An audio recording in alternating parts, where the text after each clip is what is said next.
semangat pada acara Ngobsus, Ngobrol Seru Syariah. Insya Allah hari ini kita akan berbincang-bincang tentang ilmu-ilmu tentang astronomi Islam atau biasa kita kenal dengan ilmu falak.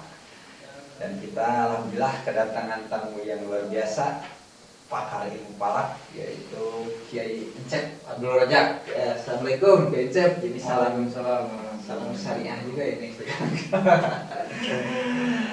Ustaz Encep ini pakar ilmu falak. Beliau berkecimpung di Badan Hisab dan Ruqyah. Insya Allah akan berbagi bersama kita tentang ilmu hisab dan ruqyah. Ini Pak Kiai ya. Dalam ilmu falak itu kan ada terminologi dalam ilmu falak, hisab dan ruqyah. Kita sering dengar ya, hisab dan ruqyah. Bagi orang awam itu masih bingung apa sih hisab, apa sih ruqyah gitu ya. Hanya orang-orang tertentu mungkin yang mempelajarinya ya. Mudah-mudahan nih Kiai Encep bisa berbagi dengan kita apa tuh Kiai hisab dan ruqyah itu bisa ya. Hisab dan ruqyah ya. Ya. Terminologi hisab dan ruqyah itu memang tadi yang disampaikan ini saya panggil moderator atau siapa ya? Boleh panggil saya Kang, boleh panggil saya apa saja. Ya, jadi terminologi ilmu falak itu bagian daripada hisab ruqyah ya tadi. Hisab dan ruqyah ya. Hisab ruqyah itu adalah bagian daripada ilmu falak begitu. Atau tadi yang istilah kerennya astronomi Islam ya. Nah, hisab dan ruqyah itu karena dia masuk ke terminologi masuk ke dalam ilmu falak, sehingga bahasanya itu mengcover secara keseluruhan gitu. Ya. Kalau secara istilah atau bahasa memang bisa kita artikan secara sempit. Kalau hisab berarti menghitung, kalau ruqyah berarti melihat. Nah, jadi setiap aktivitas kalau misalkan kita menghitung ya disebut hisab. Kalau aktivitas kita melihat berarti ruqyah. Nah, begitu juga kalau misalkan ini karena udah menjelang akhir bulan Ramadan, kita lihat THR udah masuk belum? Nah, itu ruqyah. Iya, betul. Kemudian kalau kita ngitung dari misalkan THR dari A, B, C, D, berarti itu hisab. Iya. Nah, begitu. Nah, munculnya ini ilmu hisab ini, hisab dan ruqyah ini ya tidak lain itu ya pasti ada latar belakangnya begitu. Kalau secara keseluruhan tadi namanya ilmu falak. Nah, memang istilah ini kalau misalkan kita kaitkan dengan dengan literatur yang ada, sehingga muncul istilah hisab dan ruqyah. Seperti tentang penentuan awal Ramadan ya. Rasulullah SAW menyampaikan sumu li ru'yati wa aftiru li ru'yati fa in gumma fa'akmilu iddata Sya'ban 30. Jadi kalau seandainya Ramadan itu dimulai dengan atau puasa itu dimulai dengan ru'yat hilal gitu. Kemudian kita pun harus beridul fitri dengan ru'yat juga. Nah, seperti itu. Nah, tapi di dalam literatur dalam Al-Quran misalkan ya, bahwasanya yang namanya alam semesta, bintang, bulan itu bisa dihisab, bisa diperhitungkan. Nah, sehingga muncullah terminologi hisab ruqyah. Kita kan gini ya, kayak ini. Kadang kan ilmu hisab dan ruqyah itu kita tahunya ya itu untuk masalah penanggalan gitu. Penanggalan hijriah gitu ya. Terus masalah waktu-waktu lain ini sholat atau waktu gerhana itu pakai hisab ruqyah juga nggak atau beda? Disebut juga hisab ruqyah begitu ya. Iya. Jadi kalau secara umum memang ya kalau kita lihat beberapa referensi misalkan hisab ruqyah, di dalamnya itu pasti membahas tentang kalender. Penanggalan kan? Ya, penanggalan. Misalkan bukunya si A, hisab ruqyah itu pasti isinya tentang bagaimana kalender, bagaimana menetapkannya, bagaimana ya salah satunya hisab ruqyah itu. Iya. Nah, namun kalau kita lihat secara global ilmu falak itu kan ada empat kajian begitu ya. Yang pertama itu tentang penentuan jadwal sholat, misalkan kita hitung aja dari jadwal sholat. Kemudian yang kedua tentang bagaimana menentukan arah kiblat yang tepat. Kemudian yang ketiga bagaimana menentukan kalender. Kalender ini berarti tadi tentang penanggalan Ramadan, kemudian penentuan Syawal, penentuan Dzulhijjah, Muharram dan seterusnya. Dan yang keempat kajiannya itu adalah tentang gerhana, baik gerhana bulan maupun Jadi mencakup gerhana 4 matahari. aspek itu Ya, ya. 4 aspek itu sebetulnya kajian pokoknya. Tapi memang apakah terbatas itu saja? Ya bisa saja dikembangkan seperti bagaimana dalam ilmu falak itu mengenal posisi planet Venus misalkan ya. Kemudian bagaimana ketika okultasi antara bulan, matahari dengan planet yang lainnya. Kemarin itu ada Mars okultasi ya. Jadi okultasi itu seperti gerhana. Hanya saja kalau gerhana itu istilahnya untuk matahari, bulan, bumi begitu. Nah untuk yang lain itu istilahnya okultasi. Nah tadi pertanyaannya bagus ini. Jadi apakah hisab ru'yat ini untuk kalender saja begitu ya? Bisa untuk sholat gitu ya. Untuk Apakah beramal sholat juga gitu. termasuk harus ada hisab ru'yat? Gitu maksudnya. Ya, kalau kita lihat secara hadisnya, yang namanya sholat itu kan berdasarkan posisi matahari begitu ya. Jadi ketika matahari berada di titik meridian atau sedang berkulminasi atas, nah kira-kira pas awal mulanya bisa diketahui dengan apa? Pastinya dengan melihat, Dengan ru'yat ya. dengan ru'yat. Kemudian ketika posisi matahari terbenam, kira-kira pas awal mulanya bisa diketahui dengan apa? Dengan melihat, ya. Ketika matahari terbenam, kemudian nanti muncul mega merah. Setelah mega merah hilang, itu kan tanda awalnya waktu Isya. Nah, ketika itu hilang, itu bisa dilihat dengan apa? Bisa diketahui dengan apa? Dengan melihat. Nah, jadi awal mulanya semuanya itu bisa dimulai dari observasi itu. Dan nyatanya observasi itu dengan melihat bagaimana posisi matahari ketika zawal atau ketika kulminasi. Kemudian ketika matahari mulai mengarah ke ufuk sampai bayangan suatu benda sama dengan aslinya atau bayangan suatu benda 2 kali daripada aslinya. Nah itu kan bisa diobservasi Dengan melihat. ya, dengan Karena melihat. cuaca ya. Ya, jadi awal mulanya seperti itu. Tetapi lambat laun karena sudah diobservasi dan sudah menghasilkan data-data, maka itu bisa dirumuskan begitu. Jadi kalau sekarang mungkin nggak misalkan zuhur jam berapa? Mungkin nggak orang-orang melihat keluar, sudah tidak ada ya. Iya. Kemudian asar jam berapa? Orang paling lihat jadwal, ya, lihat jam, lihat aplikasi di handphone. Cukup kan seperti itu. Kalau sekarang tidak ru'yat lagi. Tapi awal mulanya itu semuanya ada hisab dan ru'yat. Kalau dulu misalkan hisab ini observasi, dari observasi ini nanti muncul perhitungan database. Dari database ini sehingga memunculkan konsep dan teori bagaimana waktu zuhur, bagaimana waktu asar, hitung muncullah angka. Oh, zuhur jam sekian. Oh, asar jam sekian. Nah, itu ya. Jadi kalau sekarang untuk cara hisab dan ru'yat, untuk ru'yat memang sudah tidak merupakan bagian yang pokok lagi karena sudah bertransformasi menjadi hisab. Ru'yat gerhana bagaimana? Nah, ru'yat gerhana juga sama. Itu ada hisab dan ru'yat.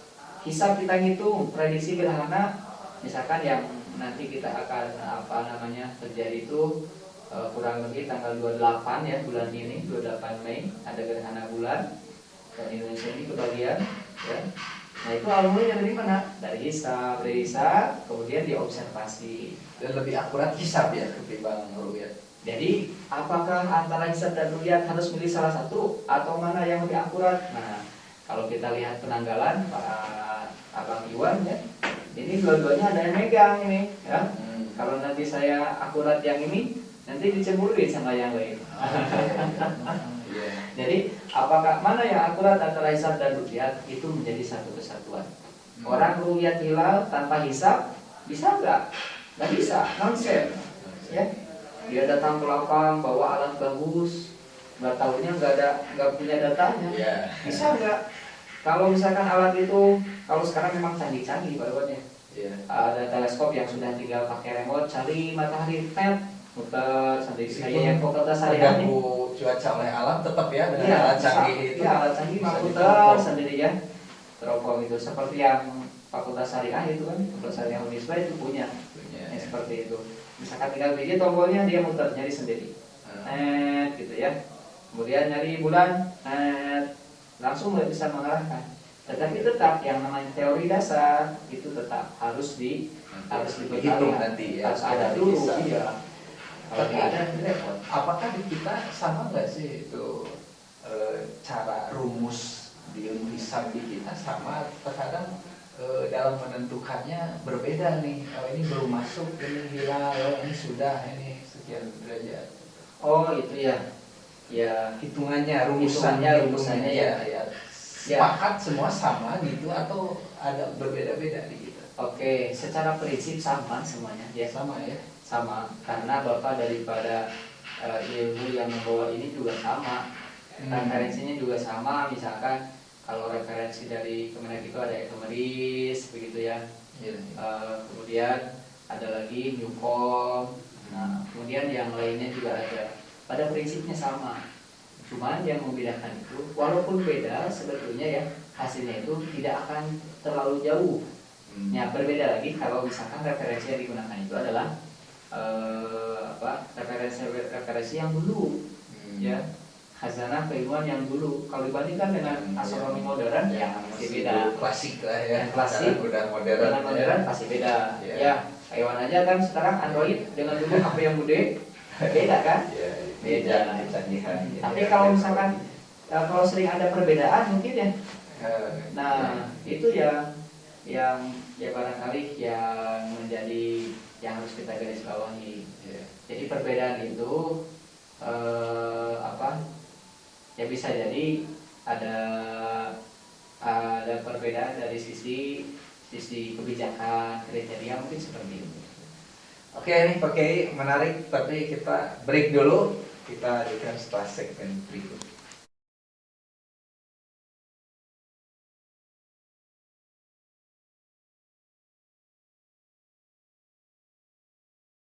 Pak Kiai Cep, kita lanjut lagi nih pembicaraan kita tentang ilmu falak ini. Ini Pak Kiai ini sebagai pengurus aktif nih ya di BHRD Jabar, Badan Hisab dan Ruqyat Jawa Barat. Tentang penentuan ya, penentuan 1 Ramadan gitu, termasuk 1 Syawal Lebaran di Indonesia itu bagaimana sih prosedurnya nih yang ditetapkan oleh BHR itu? Nah, ya ini pertanyaan bagus ini, bagus juga ya. Tentang penentuan begitu ya, penentuan 1 Ramadan, 1 Syawal, 1 Dzulhijjah, Muharram dan seterusnya. Memang yang ada di Indonesia ini unik gitu Pak Iwan ya. Kenapa unik? Karena satu sisi pemerintah mengakomodir melalui Kementerian Agama. Nah, tapi sisi lain ada juga di masyarakat itu selalu ada yang berselisih pendapat begitu ya. Ada yang mendahului. Terjadi perbedaan seperti itu. Nah, kalau secara prosedur, kalau yang ada di BHR kurang lebih ya, karena BHR itu kan dia berada di Kementerian Agama, kemudian Kementerian Agama dia bersinergi juga dengan Kementerian Agama Pusat gitu. Nah, kalau yang ada secara umum, bahwasanya penentuan Ramadan itu, ini contoh kecil aja di BHR Jawa Barat ya. Jawa Barat itu pertama kita senantiasa menentukan data hisab ruqyat itu dulu yang pertama, dan data itu dihasilkan bukan secara internal saja, tapi kita mengundang dari Boska, misalkan Pak Dr. Mudira Harto, kemudian dari praktisi ahli masternya Pak Hendro Setianto ya, Amin ya biasanya ya. Ya, kemudian dari tim ahli dari MUI juga kadang dilibatkan ya untuk kalender ini. dan dari praktisi-praktisi juga sama. Nah dari sana itu kan ada muncul ya konsep, kemudian data hilal misalkan seperti itu. Kalau untuk kalender juga Jawa Barat itu sama, penentuan kalender juga sama seperti itu. Jadi dalam 1 tahun misalkan di tahun 2021, bagaimana tahun 2022 kita nanti undang orang-orang yang tadi ya, dari Boska, dari Manoong, praktisi, kita undang. Kemudian dari akademisi itu juga sama, pernah diundang ya, dari rektor UIN Bandung ya, UNSGD Bandung, kemudian dari dekan Fakultas Syariah Unisba, dekan Fakultas Syariah UIN SGD Bandung juga pernah diundang, dari DMI dan seterusnya. Nah dari sana kan muncul suara-suara begitu ya. Tapi secara perhitungannya itu sudah ada yang ahlinya, yaitu dari Boska tadi. Walaupun secara internal juga dari kelembagaan itu ada tim ahli. Gitu. Kemudian kalau setelah di sana, kalau untuk penentuan Ramadan, nah ini akan dibawa ke lapangan. Ru'yat hilal itu ya. Bagaimana hasil ru'yat? Kalau berhasil, itu kan kalau untuk Ramadan Syawal kita ada sidang isbat. Nah, sidang isbat itu berada pada ranah Kementerian Agama. Ini data yang dari lapangan itu hasil ataupun tidak, terlihat ataupun tidak, itu harus sepakat ke Kemenak. Begitu. Makanya sidang isbat itu senantiasa menunggu dulu hasil dari lapangan. Ini untungnya ya, Kementerian Agama itu ada di WIB, wilayah Indonesia waktu Indonesia bagian barat. Jadi nunggu waktunya tidak terlalu lama. Iya, jadi nunggu dari lapangan biasanya dari Sukabumi. Ya, Sukabumi dan seterusnya gitu kan, dari Aceh dan seterusnya. Ini kalau seandainya waktunya itu kalau ada di wilayah timur, ini udah di sana udah jam 8 ya. Ya, kalau ini Pak Kiai, ya. sering kan terjadi perbedaan awal Ramadan atau awal Lebaran gitu ya. Kadang nih ormas tertentu kok udah duluan gitu ya, udah takbiran lagi. Itu yang memicunya gimana sih terjadi perbedaan? Nah, iya ya, itu sering Mas ya. Tapi alhamdulillah ya, untuk beberapa tahun ini dan ke belakang itu senantiasa serentak. Sebetulnya konsep hadisnya itu sama ya, sumu liru'yatihi wa aftiru liru'yatihi. Cuman pemaknaannya Pak Iwan yang berbeda. Untuk sebagian ormas itu dimaknai secara letter-let hadisnya seperti apa? Sumu liru'yatihi. Jadi harus ru'yat. Begitu. Jadi ru'yat bil fi'li begitu ya. Ada actionnya di lapangan, bawa alat dan seterusnya. Ada pemaknaan di luar itu ya, penafsirannya. Sumu liruyati itu maknanya liruyati bil ilmi, bukan bil fi'li atau bukan bil ain begitu. Tetapi dengan pengetahuan ditransformasikan dalam satuan hisab. Nah, sehingga dengan hisab udah positif, itu udah ada, udah kelihatan. Sehingga bisa begini gitu ya seperti itu. Jadi ada yang mendasarkan hisab murni ya. Hisab murni itu menurut mereka itu dipahami liru'yati bil akli atau bil ilmi. Itu hisab ya maknanya. Ya, hisab sama-sama melihat, cuman kita melihat dengan pengetahuan, dengan akal. Nah, seperti itu. Tapi sebagian lagi ada yang memahaminya dengan action begitu ya. Sumu liru'yati, melihatnya puasalah karena melihat hilal.